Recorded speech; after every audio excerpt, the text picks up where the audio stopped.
નમસ્કાર દર્શક મિત્રો, કિસાન સમાચાર ચેનલમાં તમારું ખૂબ જ સ્વાગત છે। જાણીએ આજના મોટા સમાચાર। આ દિવસે કયા કયા થશે માવઠું તથા ખેડૂતોનું સંપૂર્ણ દેવું માફ થશે। ગૂગલ પે, ફોન પે અને પેટીએમ ચલાવવા વાળા સાવધાન। શું દેવા માફી કરશે સરકાર? મોટી હલચલ। 2026ના બજેટમાં ખેડૂતો માટે કંઈક ખાસ। તમારા ઘરે આવશે કેન્સર સ્ક્રીનિંગ વાહન। પતંગ ચગાવવામાં થયા મોત, લાલબત્તી સમાન કિસ્સો। થાઈલેન્ડમાં મોટી ટ્રેન દુર્ઘટના। ગુજરાત બોર્ડરે પાકિસ્તાનની તૈયારી। સરકારી કામો હવે ફોનથી થશે। આધાર કાર્ડ, પાન કાર્ડના નવા નિયમો। ગાડી લેવા સરકાર આપી રહી છે 25,000। આ તમામ નાના મોટા અને અગત્યપૂર્ણ સમાચાર જાણીએ તે પહેલા મિત્રો, જો કિસાન સમાચાર ચેનલમાં નવા છો તો આ ખેડૂતોની કિસાન સમાચાર ચેનલને જરૂરથી સબસ્ક્રાઇબ કરી દેજો। આજના સૌપ્રથમ મહત્વપૂર્ણ સમાચાર વિશે વાત કરીએ તો અત્યારે ગુજરાત રાજ્યમાં આ દિવસે કયા કયા જગ્યાએ માવઠું જોવા મળશે તેના વિશે આજે આપણે વાત કરી લઈએ। તો આ વિશે વાત કરતાં આપણે જણાવીએ છીએ કે આંબાલાલ પટેલે આગાહી કરી છે કે જાન્યુઆરી મહિનાના છેલ્લા અઠવાડિયામાં અને મકર સંક્રાંતિ પછી ગુજરાતના વાતાવરણમાં એક મોટો પલટો આવશે અને કયા કયા વિસ્તારોમાં વરસાદ પડશે તેને લઈને તેઓએ જણાવ્યું કે સૌરાષ્ટ્ર અને ઉત્તર ગુજરાતના વેસ્ટર્ન ડિસ્ટર્બન્સની અસર જોવા મળશે અને તેઓએ કહ્યું કે જ્યારે બરાબર પાકને ઉતારવાનો સમય હોય ત્યારે જ આ માવઠું જોવા મળી શકે અને ખાસ કરીને જોખમની વાત કરીએ તો જીરું, રાયડો અને ધાણા જેવા તૈયાર શિયાળુ પાકોને નુકસાનીની ભીતિ છે। ત્યારે અત્યારે વાદળછાયા વાતાવરણથી રોગચાળો પણ આવી શકે છે અને ખેડૂતોએ પાક સંરક્ષણ માટે અત્યારે સાવચેત રહેવું જોઈએ તેવું જણાવ્યું છે। ત્યારબાદના બીજા મહત્વપૂર્ણ સમાચાર વાત કરીએ તો ગૂગલ પે, ફોન પે અને પેટીએમ વાળા અત્યારે સાવધાન થઈ જજો। અત્યારે સ્માર્ટફોનમાં નવા નિયમો 1 જાન્યુઆરી 2026થી સરકાર દ્વારા લાગુ કરી દેવામાં આવ્યા છે, જે દરેક સામાન્ય અને મધ્યમ વર્ગના લોકોએ ખાસ ધ્યાનથી સાંભળવા જોઈએ। યુપીઆઈ પેમેન્ટ અને સાયબર સુરક્ષાના નિયમોમાં સરકાર દ્વારા અત્યારે મોટા પરિવર્તનો કરી દેવામાં આવ્યા છે, જેમાં નવા મોબાઈલ નંબર પર પહેલીવાર મોટી રકમ ટ્રાન્સફર કરવા પર સમય મર્યાદા લાગશે। એટલે કે તમે કોઈ પણ વ્યક્તિને પ્રથમ વખત જ મોટી અમાઉન્ટ ટ્રાન્સફર કરશો તો તે રકમ તરત ટ્રાન્સફર થશે નહીં, પરંતુ સમય મર્યાદા બાદ તે રકમ તમારી પાસ થશે। સિમ કાર્ડ વેરિફિકેશનને લઈને પણ અત્યારે સરકાર ફ્રોડ રોકવા માટે સિમ કાર્ડ ડીલરોનું પોલીસ વેરિફિકેશન અત્યારે ફરજિયાત કરી દીધું છે। અત્યારે આ બધા વિશે સાવચેતી જાણીએ તો અજાણી લિંક પર ક્લિક ન કરવું અને અજાણ્યા વિડીયો કોલ પણ ન ઉપાડવા તેવું સરકાર દ્વારા અત્યારે લોકોને સલાહ આપવામાં આવી છે। ત્યારબાદના ત્રીજા મહત્વપૂર્ણ સમાચાર, ખેડૂતોનું સંપૂર્ણ દેવું માફ। અત્યારે ખેડૂતો સરકાર સામે આર પારની લડાઈ કરવા માટે તૈયાર છે। ખેડૂતોની અત્યારે મુખ્ય માંગણી એ છે કે ખેડૂતોને સરકાર તરફથી દેવા માફની સંપૂર્ણ રકમ માફ મળે। ખેડૂત સંગઠનો હવે માત્ર વ્યાજ માફી નહીં પરંતુ સંપૂર્ણપણે લોન માફી સરકાર પાસે અત્યારે ઈચ્છી રહી છે। અત્યારે તેની પાછળનું મુખ્ય કારણ કુદરતી આફતો અને પોષણક્ષમ ભાવ ન મળતા ખેડૂતોને પણ અત્યારે પરવડે તેમ નથી અને ગુજરાતનો ખેડૂત અત્યારે પાયમાલ સ્થિતિએ પહોંચી ગયો છે। ત્યારે બીજી બાજુ સોશિયલ મીડિયામાં પણ જબરદસ્ત રીતે ખેડૂતોની દેવા માફી હેશટેગ સાથે ટ્રેન્ડિંગ કરી રહ્યું છે। ત્યારે ખેડૂતોએ પણ અત્યારે સરકારને માંગ ન સ્વીકારવામાં આવી તો ગાંધીનગરમાં ટ્રેક્ટર રેલી યોજવાની પણ સરકારને અત્યારે ધમકી આપી દીધી છે। ત્યારબાદના ચોથા મહત્વપૂર્ણ સમાચાર, તેના વિશે જ અત્યારે શું દેવા માફી કરશે સરકાર? ખેડૂતોમાં મોટી હલચલ।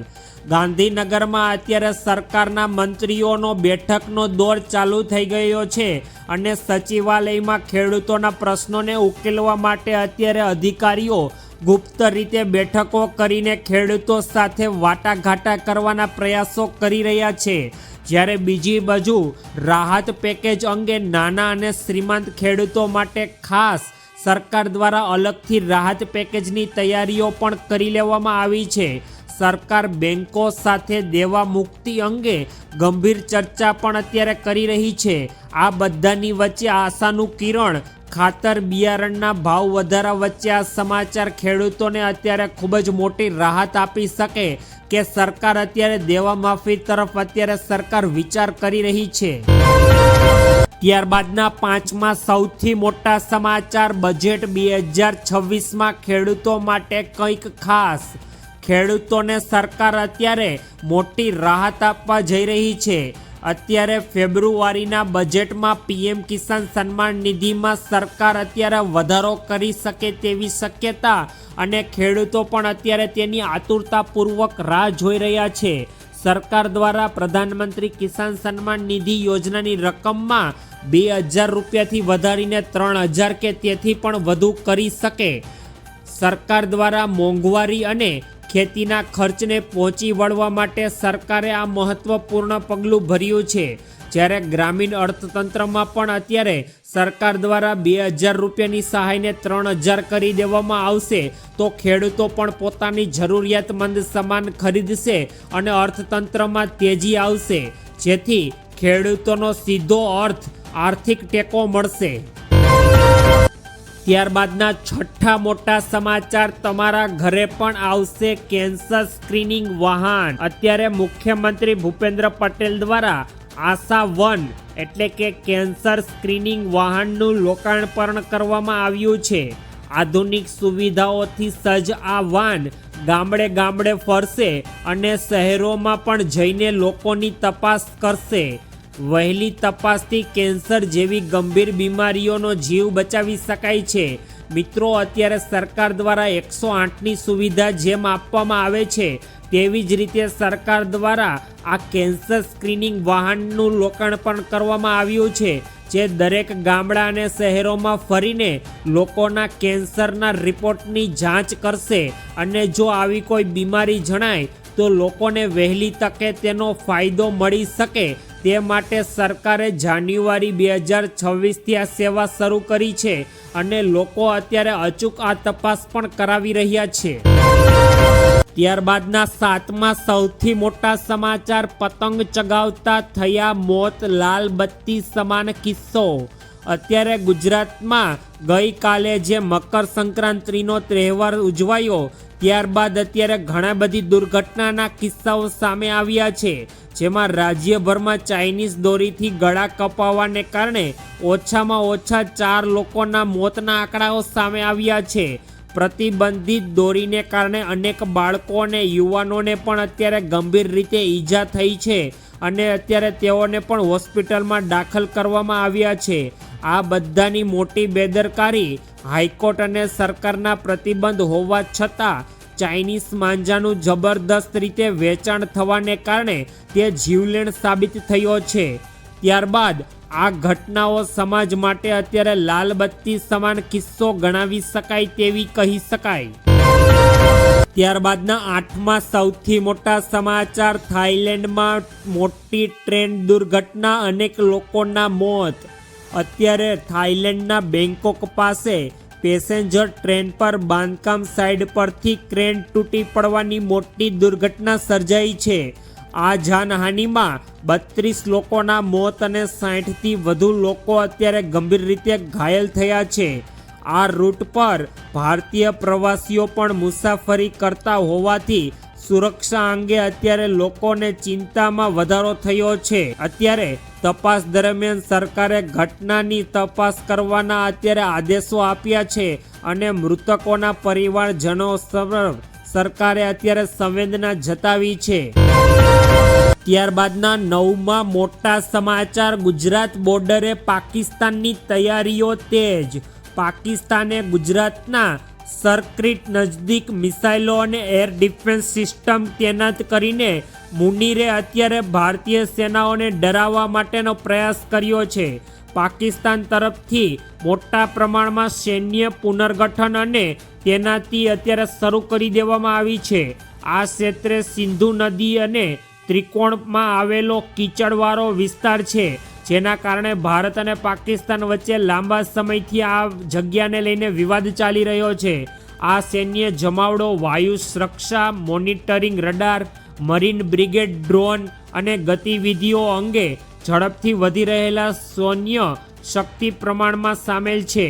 સક્રિયતી ભૌગોલિક સ્થિતિની વાત કરીએ તો ગુજરાતના સમુદ્ર તટ, અરબી સમુદ્ર અને ભારતના પશ્ચિમી નૌસૈન્ય રૂટનું ઘણું નજદીક છે, જેને અત્યંત સંવેદનશીલ અને રણનીતિક બનાવે છે. ત્યારબાદના 9મા મોટા સમાચાર. સરકારી કામો હવે ફોનથી થશે.